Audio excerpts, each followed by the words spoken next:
بسم الله الرحمن الرحيم. الحمد لله رب العالمين، وصلى الله على سيدنا محمد وعلى آله وصحبه وسلم أجمعين. اللهم صل على سيدنا محمد صلاة تنجينا بها من جميع الأهوال والآفات، وتقضي لنا بها جميع الحاجات، وتطهرنا بها من جميع السيئات، وترفعنا لك بها على الدرجات، وتبلغنا بأقصى الغايات في جميع الخيرات في الحياة الدنيا وبعد الممات. صلاة ترضيك وترضي وترضى بها عنا يا أرحم الراحمين. اللهم نسألك من نعمة تمامها، ومن العافية دوامها، ومن العيش أرغده، ومن السعادة أتمه، ومن اللطف عذبه. اللهم كن لنا ولا تكن علينا. اللهم اختم بالسعادة آجالنا، وحقق بزيادة آمالنا، واكرم بالعافية غدونا وأصالنا، وأصل سجال عفوك على ذنوبنا، ومنا علينا بإصلاح عيوبنا.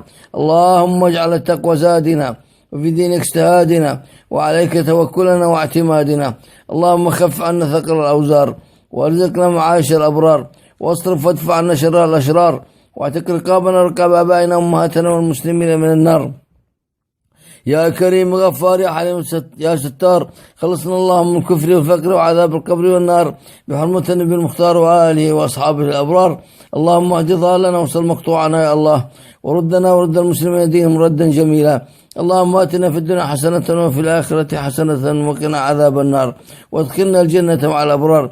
اللهم اجعلنا بالصلاة على سيدنا محمد من الفائزين، وعلى حوضه وجنابه من الواردين الشاربين، وبسنته وطاعته من العاملين الكاملين، ولا تحل بيننا وبينه يوم الفزع الأكبر.